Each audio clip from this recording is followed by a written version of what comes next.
this will be the new normal. In 5 years, I'm willing to bet all of my Fireblocks equity on it.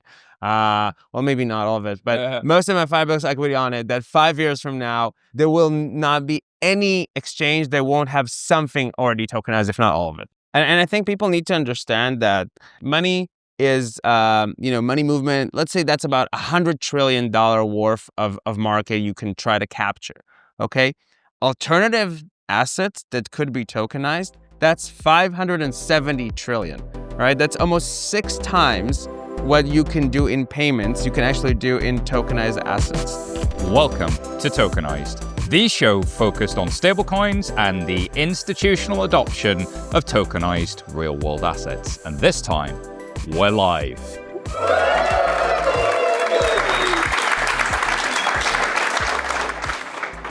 My name is Simon Taylor. I am your host for today, author at FinTech Brain Food and GTM over at Tempo.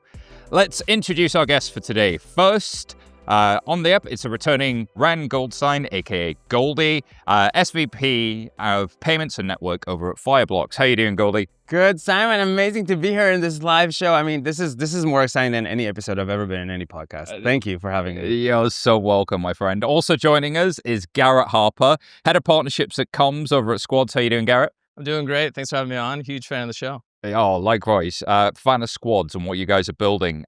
Making a debut on Tokenized is Basak Toprak, who's the EMEA Head of Kinexys Digital Payments by JP Morgan. Basak, thank you so much for being with us. Thank you very much. I'm really looking forward to this. Likewise.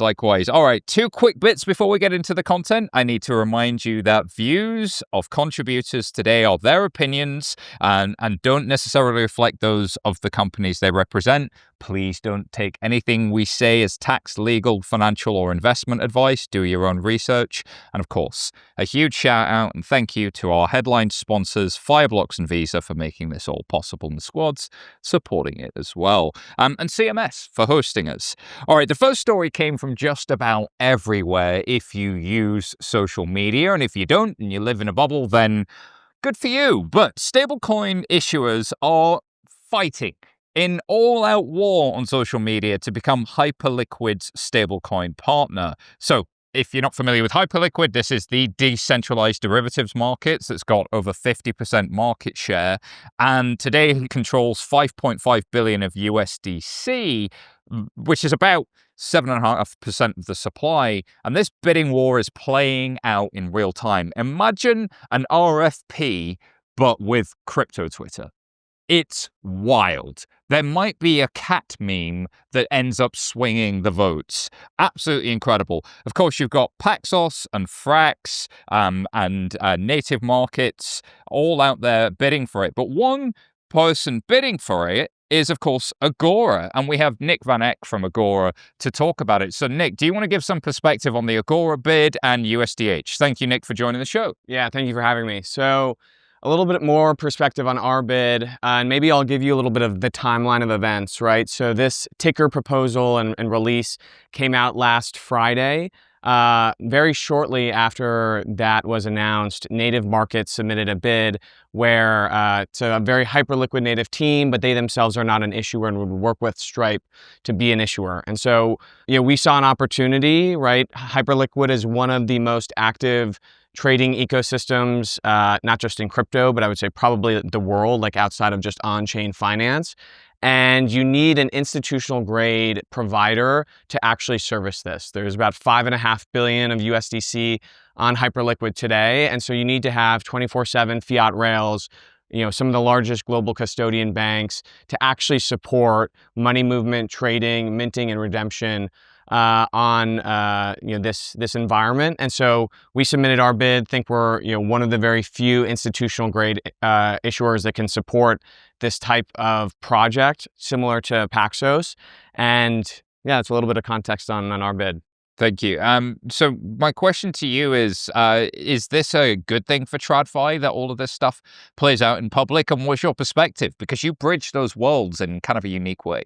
Yeah, obviously, sometimes there's good and bad of doing things in public. I think one of the good things for the ecosystem is like they are getting the best possible deals, right? So we came in and said, hey, we are institutions, forward. We're going to give you really good underlying infrastructure. We're going to put 100% of the net revenue that we earn back to the community. That was really to drive the price down to zero for everyone. But then there's also, maybe some of the bad, which is, some of the attacks or charges back and forth on Twitter. I saw on my way here that someone made up some rumor about Paxos bribing validators or something. And so that's the downside. But, I think the good thing is that you're going to get the best outcome for the community, right? Aside from our proposal and Paxos, you had players like Sky and Ethena offer to invest tens of millions, or in Sky's case, billions of dollars of liquidity into the ecosystem. And so you really, I think, get the best outcome for the community.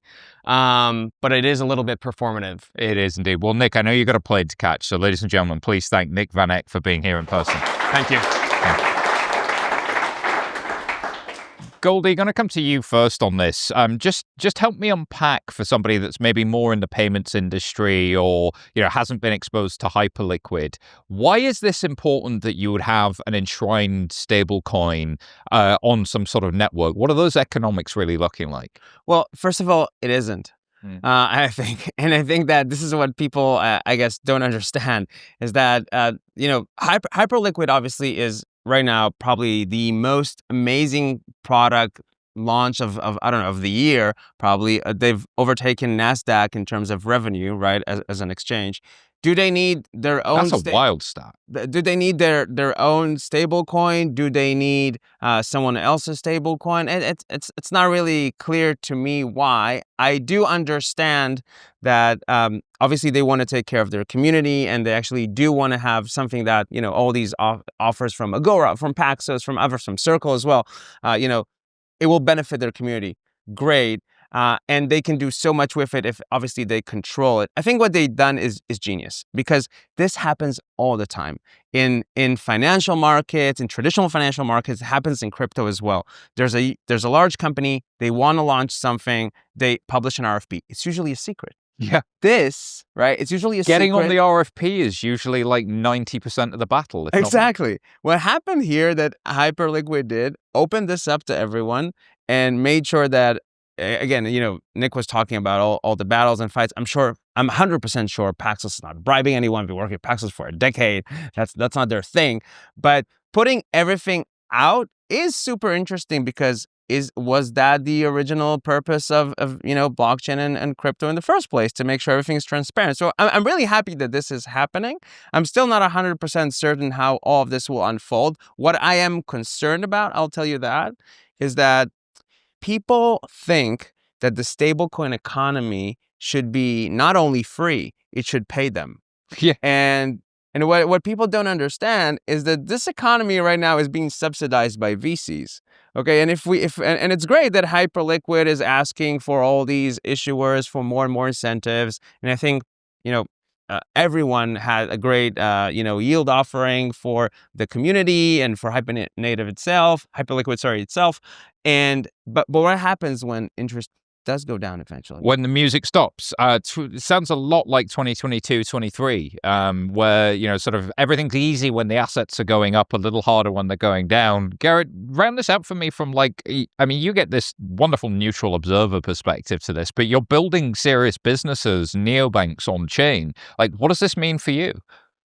I mean, for me, it's a lot of entertainment more than anything. But I would say what's great about this is, one, it's great marketing for Hyperliquid, but also all the stablecoin issuers. And I think more than anything, everyone's going on podcasts right now. They're talking about how on Friday night they all got together and they wrote these memos about how they were going to, offer this best deal. I think if anything, it's getting those companies to actually get feedback immediately and in the future. Because right now, Hyperliquid's a very big deal. We obviously believe Solana is a big deal, but we're multi-chain. This is just kind of the warm-up for something that's going to come later. And everyone right now is presenting. I think everyone needs to make sure it's not just short term, because what you're doing is you're showing that you have the chops to do this type of stablecoin for a big ecosystem. So you don't have to win this one, but you do need to garner respect. Because if you have this attention, your best thing you can do is capture something with that. And what they can do is say, hey, we may not even get Hyperliquid. Everyone's like, if we don't get the ticker, it's kind of fine. But what about the next ecosystem?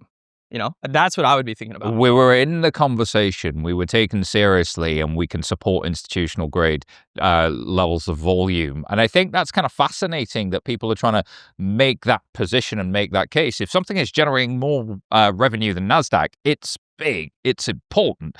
So we've got to start to take that. And I do think like sometimes people confuse the optics of it with the serious business stuff. But I'm interested, Basak, in how you view this, looking at it from the outside in, sort of going, well, it's kind of odd, but are there lessons you can take from this whole scenario? Are there lessons you can take from what happens in the on-chain economy as you start to think about your own business?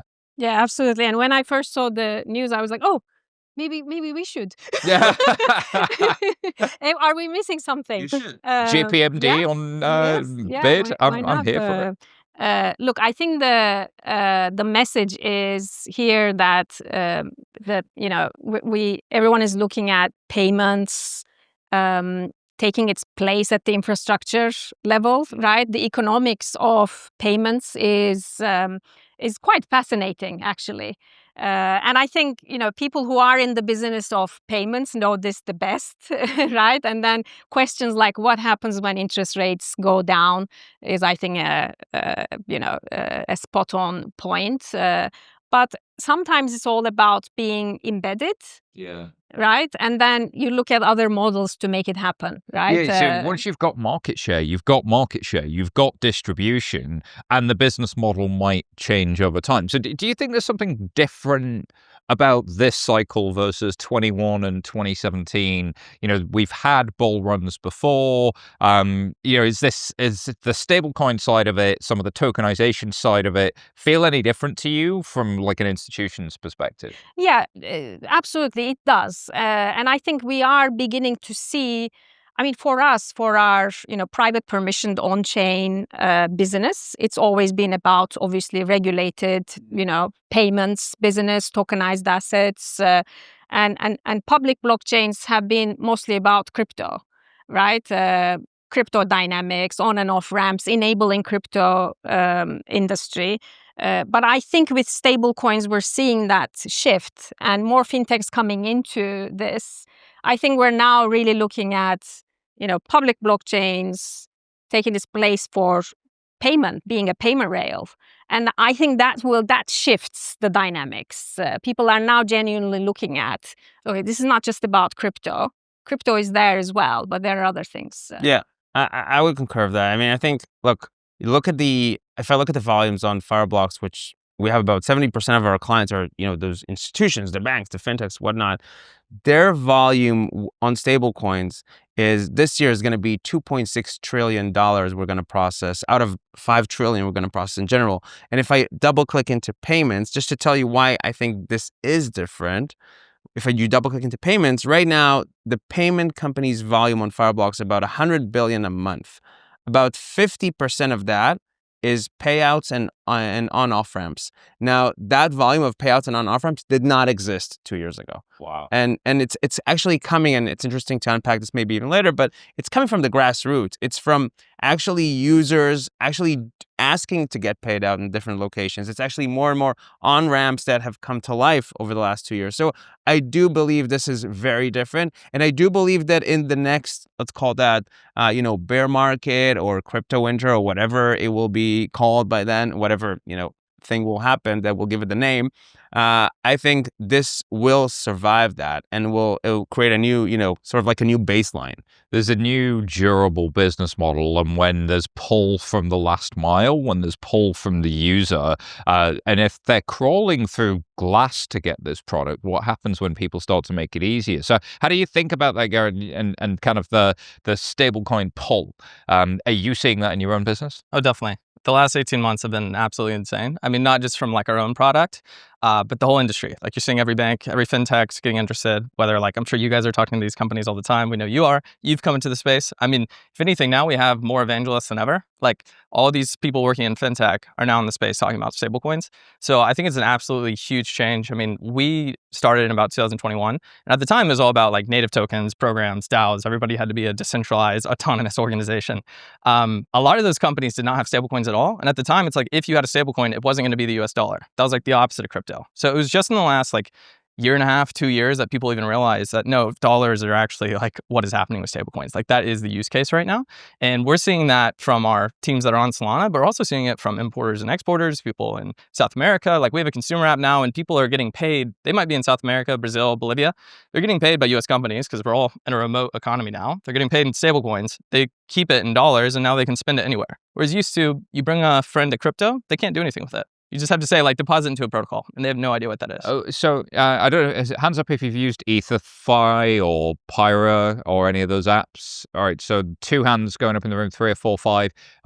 If you haven't used it, it's unbelievable. You can get 9% yield on your USDC, and you can borrow against that at 4%, and it works everywhere a Visa card is accepted.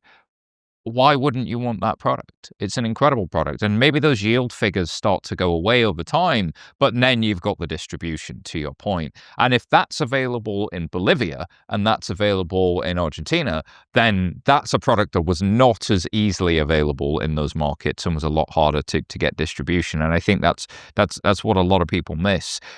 Can I have just one last thing on the Hyperliquid thing? I think that the winner, I think, will be mostly dependent on where do they want to take this exchange, right? So if they want to continue on the fully decentralized model, maybe they'll go with Frax, or maybe it's more this type of stablecoin issuer. If they want to go very compliant, they actually want to give like this, this swing to, hey, institutions, this is now safe. Maybe they'll go with, Paxos or USDC.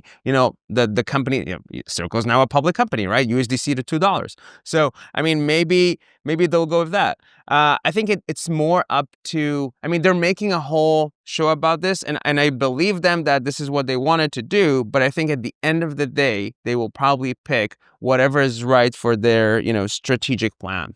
That's a great way to look at it. The idea of like what they pick indicates their strategy. Yeah. And Hyperliquid's just been weird for crypto in that like there's no online crypto like main character.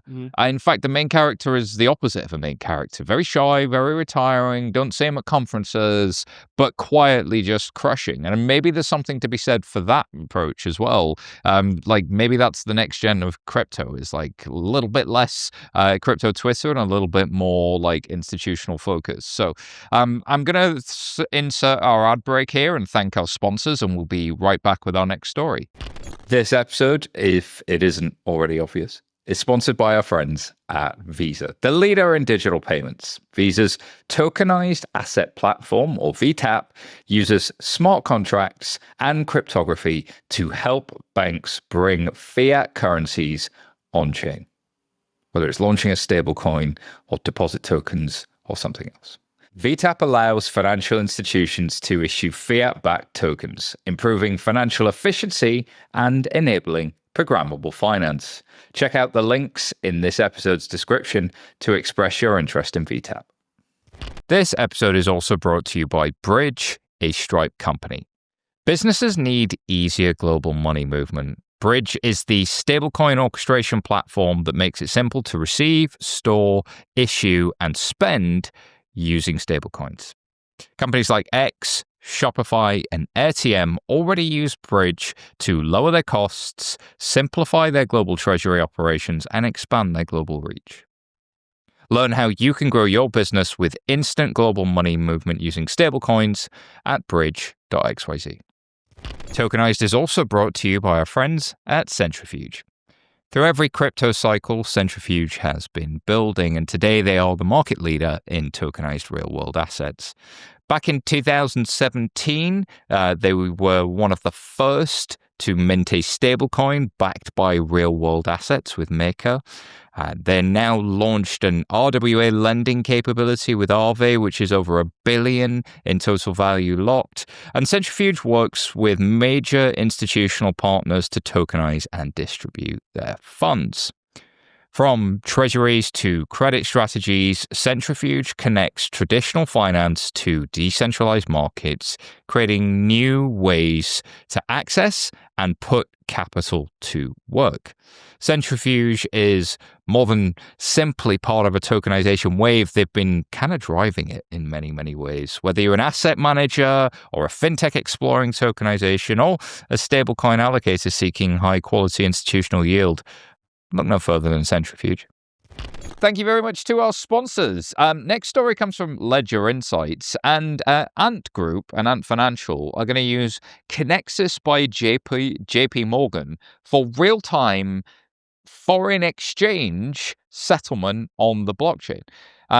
The payments business arm of Alipay's 1.3 billion users will settle FX swaps instantly on the Kinexys platform. And the goal is to have Euro-USD settlements completing in minutes instead of the standard 2 to 3 day cycle. That's 24/7, right? So that's unbelievable. There's a lot of talk about on-chain FX, but in a way, this is at-scale on-chain FX. So, Basak, where else would I start but you? Can you just tell us a little bit more about this product and a little bit more about what it enables for your customers?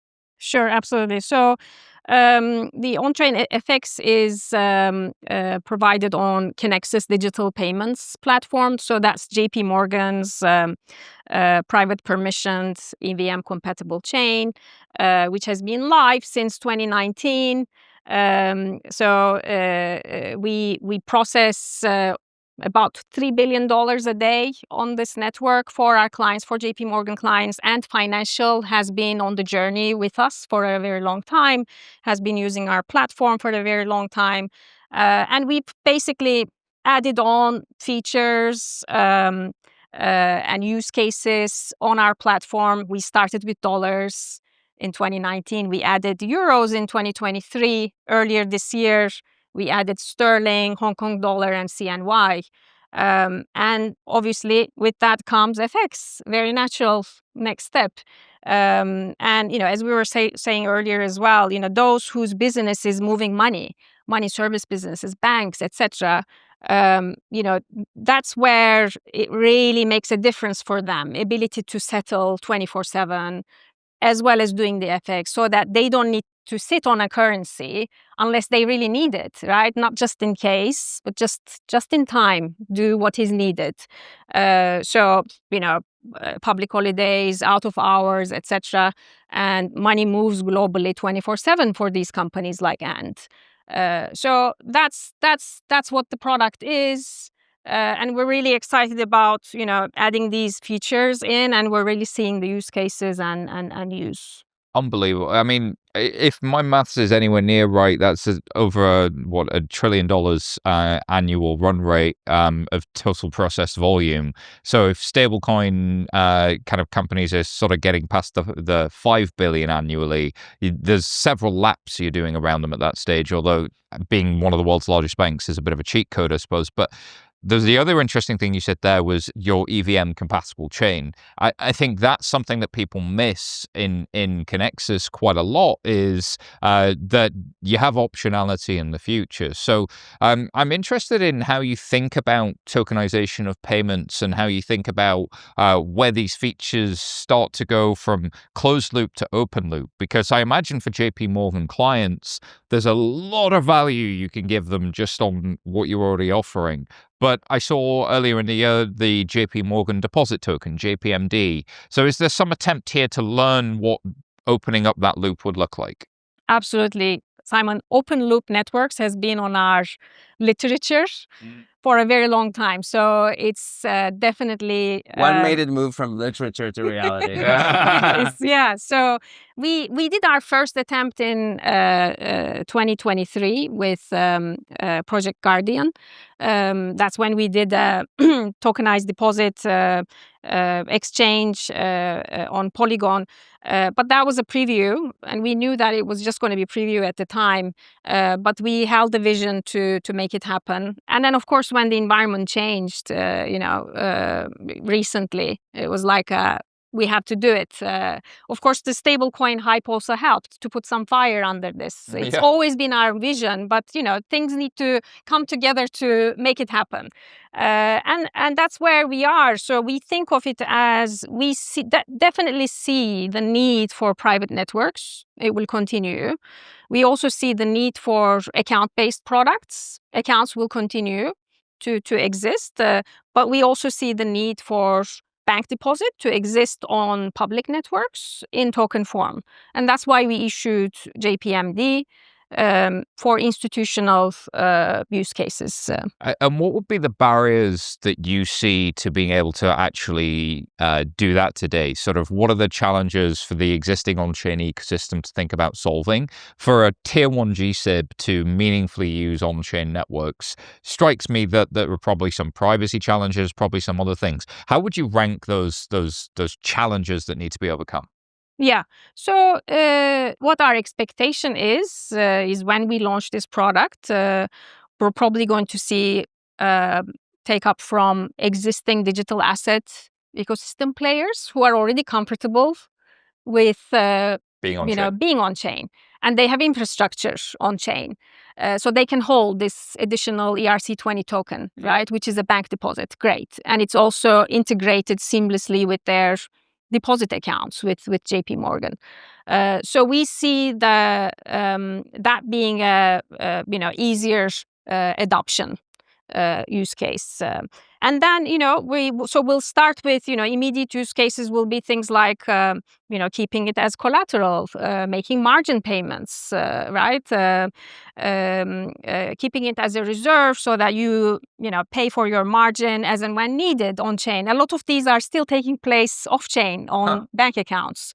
So replace it with ready on chain payments. So for the on-chain natives, they get the benefits That's of stuff right. that they That's had right. to do in TradFi, Yes. but just at the speed of being on-chain. Garrett, your thoughts on this story?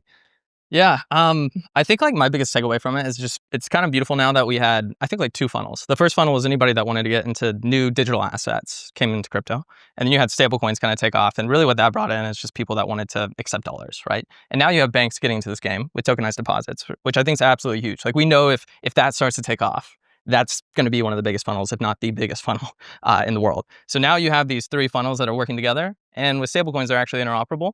So that's what's really cool about it. Otherwise, like you were talking about closed loop systems, everything by default is closed, whereas this is open for the first time. Even though I know everyone at the end of the day kind of wants to own that verticalized closed loop system, I think naturally, though, just like market dynamics are going to make it where it's going to have to be open. And I think that's the best part.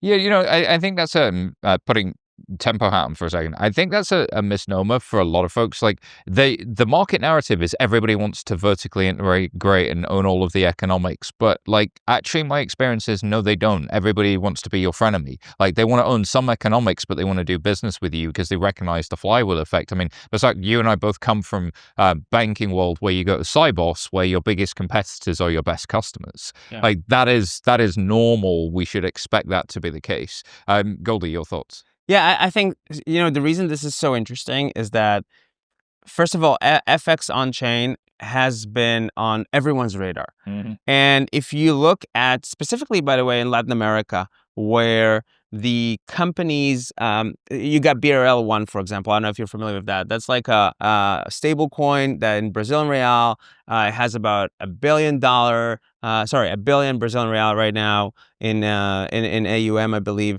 total volume. You have MXNB, which Bitso, right, the largest exchange, issued.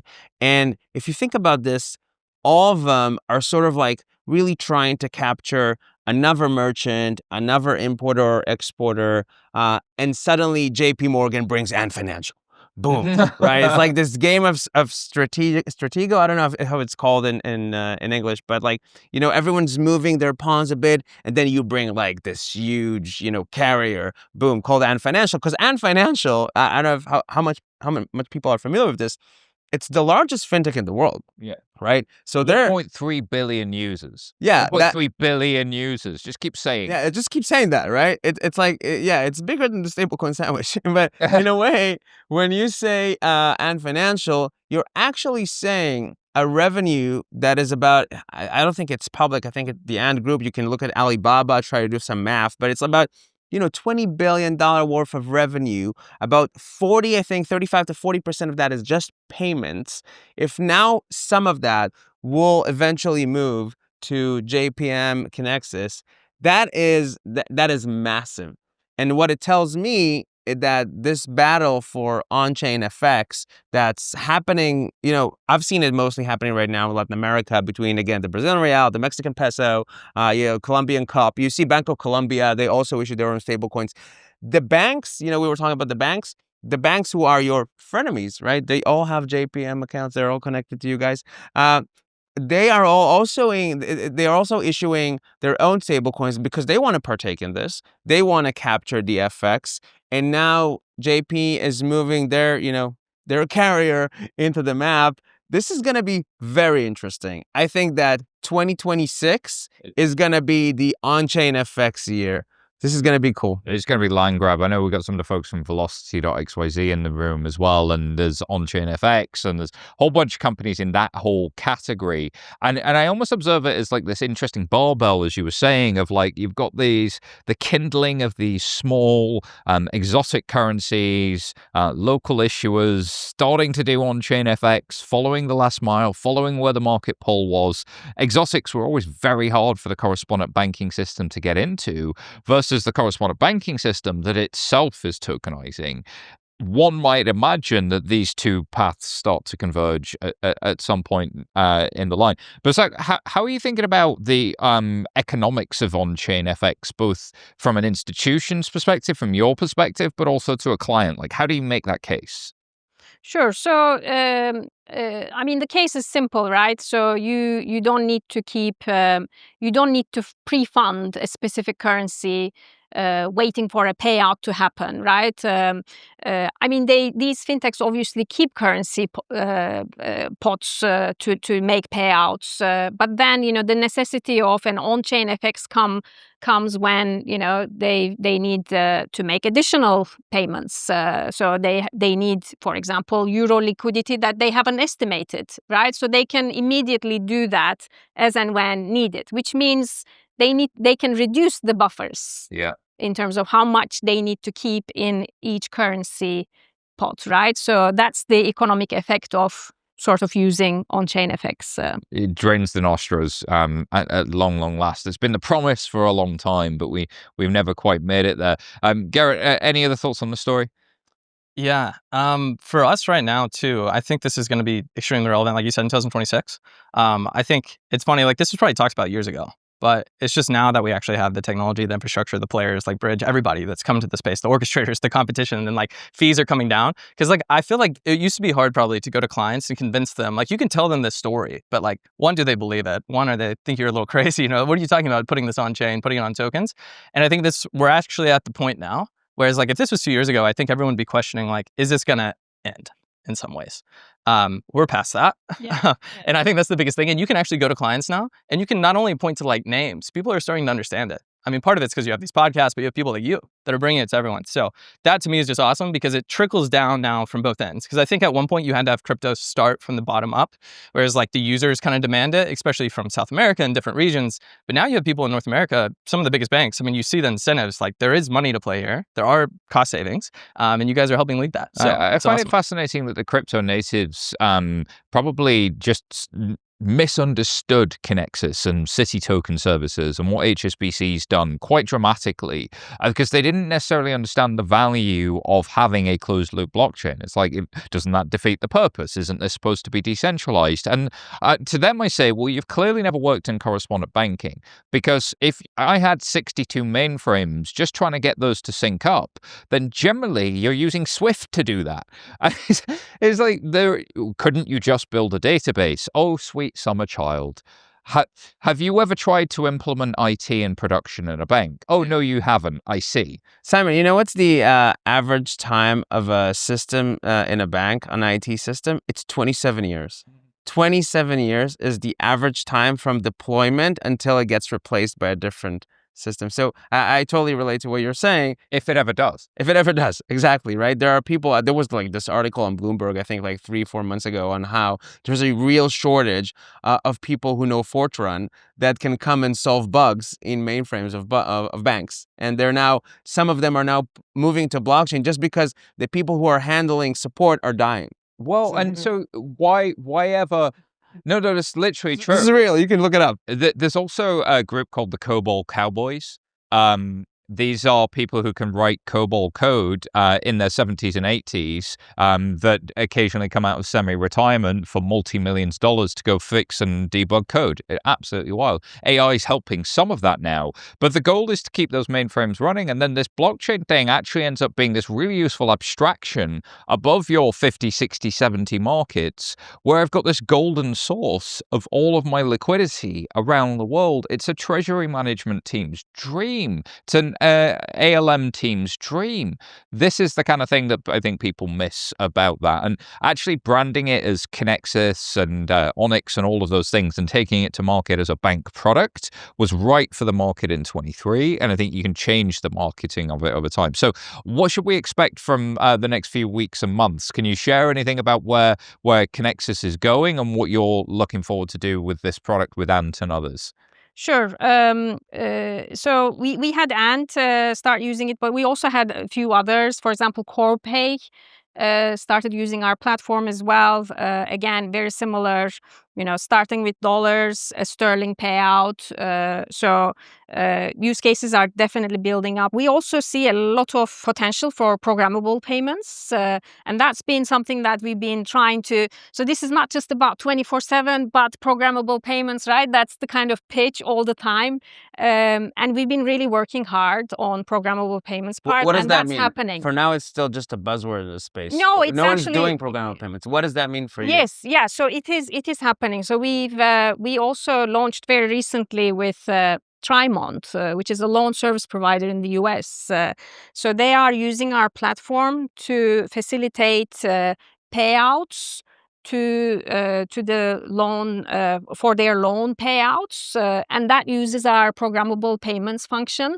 Again, they have a lot of reconciliation involved, as well as, splitting payments, rules, conditions. So, all of that, we're helping them to actually operationalize and use our network to make the payouts. So programmable payments is also starting to happen. When you got complex fund flows or conditional fund flows, it gets very interesting very, very quickly. And unless you've ever been in the flow of funds for a lending business, then you wouldn't know why it needs programmable payments. But if I've got a credit line on the back end and customers for credit on the front end, in the middle, I've got a paperwork nightmare that I'm trying to catch up with spreadsheets, which is I'm trying to lend out to you, but that then means I need to pay this creditor. Let's say I've got 5 lenders, but I'm borrowing from in order to deploy lending to somebody else.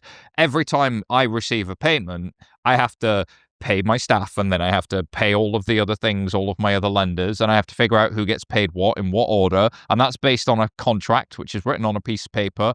Oh my god, that's incredibly hard. Rain Cards, if you know those guys, they use Credit Co-op on the back end to do a similar thing. So DeFi has its own version of this. Garrett, you wanted to jump in? Yeah, I don't really want to bring AI into it because it's just like the classic thing, but like you even saw somebody did it. Somebody had to do it, so I would jump in. We need the klaxon. You saw Ram just a few months ago at their new fundraise, right? And Eric tweeted out one of the first things was like autonomous finance. So we talk about programmable money a lot. I think autonomous finance, even in some ways, maybe it's just a buzzword, but it does resonate with people a bit more because Ramp showed like how business finance works today and how money flows and how manual it is. And you were talking about like these policies are on paper, but if you do bring in AI agents, which are probabilistic, if you want to control money and you want to whitelist things and say, if this, do that, that is where actual like programmable money, AKA autonomous finance, does have a role. And I think that's like not there today, but in like 5-10 years, it could really be huge. Well, and what happens if an AI agent YOLOs all of your treasury somewhere else? It'd be really great to have these cryptographic guarantees and boxes on what needs to happen before the money can move, and some sort of smart like version of a contract that you use PKI signatures to give you those cryptographic proofs. It's ready made, right? Yeah, no, you're right. We'll get there. Hopefully, there won't be that disclaimer at the bottom. Oh, this AI can actually spend all your money without you knowing. But can I ask, Basak, a question that you cannot because of your hats right now? Like, what happens? You guys, I think, are making huge moves forward, really huge moves, and I'm so happy that Kinexys is finally getting to where it should be. But what happens with all these corporates issuing those chains like Tempo, right, by Stripe and others, not just Tempo? I mean, they all want to be part of that FX game as well. Will you guys be working with them? How do you envision this eventually? Because Stripe is obviously probably a customer of JP as well, as all the big fintechs. Yeah. Look, I think we are used to this operating model. So I would say there's nothing new. So we provide services. We draw the lines carefully sometimes for certain things, right? So there could be areas where we may want to collaborate, and there could be others we prefer not to, right? But I think everything, it's always good to have a discussion to see where we can both win, right? I think that's the model where like both parties need to win, or there needs to be an area at some point for both parties to start winning. Like you said in the beginning, that's the natural it's model. the Cybos model. You got to remember, I'm from that TradFi world of like I collaborate and compete with people, and where it makes sense for the business, we do it. And Tempo, I would happily ask that question. I'd be very happy to, because Tempo is not Stripe's chain. It's a separate legal entity with which Stripe is an investor, and that's a very important distinction. Correct. Tempo is also neutral. That means that any payments company, any infrastructure provider, any financial institution could issue their tokenized deposits on there. What I get excited about with 2 decades in financial services is how do we design that to be institutional grade? How could you make it so that it's so institutional grade capable that you could have a JP Morgan scale deposit token on there, and you could have somebody permissionlessly make a token? That as a design challenge is unbelievably hard to try and, right? Like Messaging, privacy, interoperability. Yeah. Yeah, I think if you're able to, and now you're there, so we're counting on you. I'm gonna give to it a do go. that. So I think if you don't get these 3 right, we're missing that. Yeah, non-trivial challenges from an engineering perspective. Garrett, any other thoughts before we kind of move to the next story? Yeah, I would love, I mean, the whole Tempo thing, I just love going back to it, because I think, there's the smiling curve that some people talk about, like Ben Thompson goes into it, and you have like, maybe on one side, you have like the super centralized, it could be like Coinbase, who wants to be the everything exchange. I think on the other end, which is more where we play, is more like the open ecosystem. It super leans into that, open finance, which for us would be like Solana, but it could be any of those players. And then I think at the end, you're going to have these like more verticalized niche players. I don't know where that fits in the smiling curve. I think that's where Tempo is going to be. And so like some people always frame it's going to be one or the other. But you see, I just don't see that. No, I think the market wants that narrative to be true. And I just don't see that at all. Like, what do you disagree with on the curve? On the smiling curve? Yeah. Well, so what you've done is you've set up a straw man where the smiling curve is the level of centralization, not the level of distribution. So I either have distribution or I have manufacturing on the smiling curve. I'm either doing R&D or I've got distribution. So I would definitely put this on the distribution end of the smiling curve. But I'd also say from an R&D perspective, if you look at the history of Georgios and some of the team, these are some of the best EVM developers on the planet. And so what happens if I take some of the best EVM developers on the planet and I add distribution to it? I get something pretty exciting. Yeah, I wouldn't bet against Tempo. I'm a huge fan. I think it's also going back to the Hyperliquid thing. It shows like demand is basically everything. Like we haven't seen this before going on Twitter, but the reason it is because demand, right? It's kind of that aggregation layer. And so like that's where I do think something like Tempo, especially with Stripe behind it, other players, can be absolutely huge. That's also though where you see these other ecosystems that maybe came out of this, like there is path dependency with a lot of things, and it's very hard to replicate some of these communities that have been around for a while. So I think that has its own kind of field. Then you have something like Coinbase, which very centralized, but really that's about distribution too. So I agree with you. Distribution is king pretty much in the secrets. Distribution doesn't have to mean centralized. And I Doesn't- think no. there's a difference between those two things. From the banking world, Basak, you're very familiar with market structure, some of which is formed by committee, some of which is formed by a single legal entity, some of which is the one bank builds something and opens it up to its other customers. Like, that is a very common pattern if you're from banking. It's not a common pattern, not a known playbook if you're from crypto. And I think this is these are the worlds we need to start to bridge, which is, if you want the benefits of being on chain and you want all of the world's liquidity on there, you have to learn some of the lessons from the world's liquidity. I'm going to push us to the next story though. So this came from FX News Group, and this was 21x tokenizing cash and securities as an exchange. That exchange has gone live. So this is a Frankfurt-based 21x, and their exchange for tokenized cash and securities is termed as the world's first exchange to enable smart contract-based matching and settlement. Investors can now use stablecoins or other forms of digital cash and fiat money to buy and sell tokenized assets on 21x. And this week, we also learned that NASDAQ wants to tokenize all of its stocks at the DTCC. All of them. All of their stocks at the NASDAQ. This is unbelievable. Is 2026 the year of on-chain FX, or is it the year of tokenized equities? Yeah, so I think it's, a great question. I think the person who really started this, everything, I think, is Vlad from Robinhood. He took the first shot at, we are the largest company that's enabling end user, retail to actually access public markets. And now we're going to do this, tokenized shares. I think Kraken was a fast follow. But you might say, obviously, that, NASDAQ doing this, that would be huge. I just saw an interview with the NASDAQ CEO, and she was talking about how, people only think about them as an exchange, but they're actually a financial market infrastructure that's selling this infrastructure globally. Yeah. I don't know how many people know this. And if NASDAQ actually ends up, pulling the trigger and doing this with the DTCC, then that would be amazing, because that would actually proliferate to more countries than you think, because they actually sell their tech to more than 60 different countries. And so we'll come back to 21x in a second. DTCC, there's an amazing lady over there called Nadine. She's been pushing a lot of the digital asset movement forward in the last, almost decade. What she said, and I think is interesting, she said this week that innovation through PR is over in the tokenized asset world. Yeah. I hope so, right? I hope so. I hope she's right. But what we've been seeing is that tokenization of securities is starting. It's not big yet. So if you look at the three waves of crypto, we've had, obviously, trading and speculation, all the way back to the origin. Since probably 21, 22, we started to see stable coins. Now they're in full force. Now we're starting to see tokenized securities, tokenized asset, real world assets.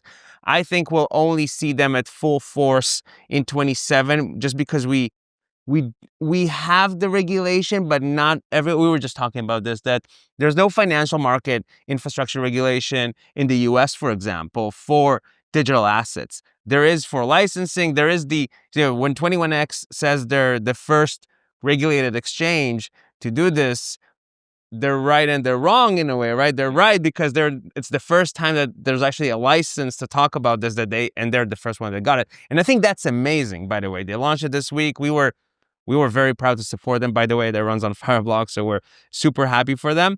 I think they obviously have a huge challenge, which all the exchanges have, which is the fact that you launch doesn't mean that tomorrow morning there'll be, a lot of customers there. And with, who's their competitor on the other side? Would it be Hyperliquid? Would it be Robinhood now? Would it be Kraken? I don't know. So obviously they have a long way to go, but I think this will be the new normal. In 5 years, I'm willing to bet all of my Fireblocks equity on it. Well, maybe not all of it, but most of my Fireblocks equity on it, that 5 years from now, there will not be any exchange that won't have something already tokenized, if not all of it. Yeah, it's fascinating though. When is a tokenized security actually a tokenized security, and when is it a derivative, and when is it a wrapper of an SPV of a something else of a something else? And I think that's good for innovation, but bad for consumer protection. So we've got to find that line. It's going to be fascinating to watch. There's also Denari. There's Superstate. Superstate launched with Galaxy Digital. So Galaxy public stock is now available as a token, but this is one-to-one from the stock issuer. But I'm kind of reminded of the dematerialization in the 70s. It was Vlad Tenev who said this. What we did is we took the paper stock certificates, we parked them at this place called the DTCC, might catch on, and then we recorded it as an accounting balance on a ledger. Well, now we're taking that stock certificate and we're turning it into a token. Like, that's not that big of a leap. And then the adoption curve, well, now where stablecoins have got to the last mile, I can hold dollars. Maybe I can even get yield through treasuries. It'd be really nice to be able to buy into the stock market, and especially in markets where that's less available. Garrett, are you seeing any of that? Yeah, 100%. I mean, I think when you see this coming out of like huge exchanges like this, more than anything, like one, I'm on the marketing side of things. So it's like, how do you think about this from a marketing point of view? One, like if you're a crypto wallet out there and you're acting like, what do we offer to somebody? And they come there and it's like, okay, we have stablecoins and then we have crypto native assets. The fact that you can now put stocks on there is massive, because a lot of people want to have access to stocks, and before that they simply couldn't. So that's huge. I also just think there's a trickle down effect, whereas essentially, like you said, you might come in for stocks, then you realize you can have greater yield. And at this point, if everyone's adopting crypto and tokenized stocks to some degree, does that mean every financial firm is running on wallets to some sort at the end of the day? So it's like wallet becomes almost the fundamental building block of all these different fintech apps. And then from there, you automatically get access to all of these tokenized assets at once, which is awesome. I mean, it's really cool when some other product that you didn't even know existed, they come out and they release new stocks, new assets, and you immediately get access to it. It's insane. Yeah, that sort of hidden compounding effect of DeFi is just really, really misunderstood. When one person builds a feature and the rest of the market has it, that is kind of wild. Basak, what are your perspectives on the tokenization of securities? How are you guys thinking about it? Is this going to impact more consumer side? Are you thinking about it on the wholesale side? Like, where are you looking? Yeah, I mean, what maybe referring back to the 21x story, right? Just generally speaking, around regulated exchanges, I think that's going to be the pathway for institutional adoption. Traditional institutional adoption, because they care about obviously clarity, regulatory clarity. Accounting treatment, etc. So I think the regulated FMI piece is important. I think that's the catchphrase to get traditional institutional attention. Yeah, and I think people need to understand that the opportunity, this is what 21x probably is aiming for, and I think it is genius, is that money, we're talking, I come from payments. Money is, money movement. Let's say that's about $100 trillion worth of market you can try to capture, okay?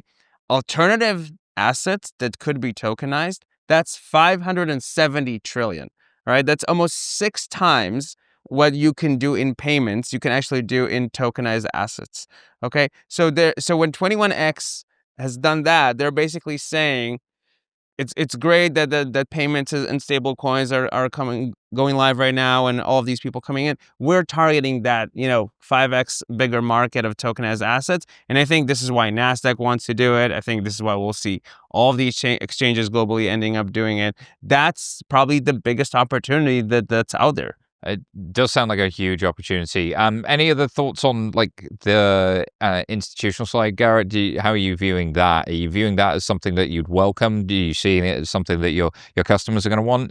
Is the ball playing out? Oh, 100%. I mean, I can't say everybody, but 95% of people are going to want that. I think like we came from a very crypto native perspective where like nobody wanted necessarily institutions to come in and play and like deal with the institutional product. I don't think that's the case now. Like if anything, like this is about, everybody talks about, including us at times, too much. We talk about features, we talk about the tech, and this is cliche as well, but it really is about outcomes. Like at the end of the day, people want faster, cheaper, and more access to assets, and that's what this gives you. So I don't think a lot of people care where it comes from.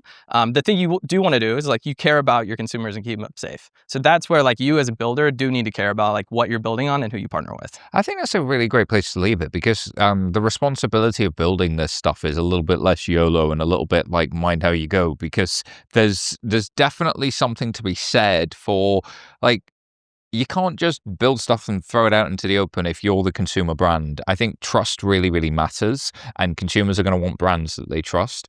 And you could offer all the yield in the world and disappear tomorrow, and we'd have another FTX Terra Luna set of headlines, and then all of us that care about this technology would be stuck having to defend ourselves and not getting internal budget allocated. Like that's kind of the difficult phase we want to avoid. It's kind of funny. There's like a sweet spot when you're like promoting yield on a product. I'm not even talking about our own, but like if it's between like 4 and 8%, you're like, that looks good. Like they're doing something right. And then once they go above that 8%, you're like, something sketchy is going on. Like, so it's even funny from a, perception wise, you do have to go about this the right way. And yeah, things have changed. I think used to, people didn't pay attention. They're like, oh, it's 20% yield. That sounds great. People actually do care now. And especially when you're dealing with institutions, it's all about trust. And I think at the end of the day, like building products is becoming easier. I mean, product industry knowledge is still like, that's where the alpha is. But more than anything, it's that trust, it's the brand. And that's just like talking about Stripe earlier, like that's what they have. And that's what people in crypto are going to have to do as well if they want to compete with those incumbents. Yeah. All right. Well, I'm going to thank our incredible guests today. Thank you very much to our live audience, and thank you for listening along at home. Round of applause for our audience.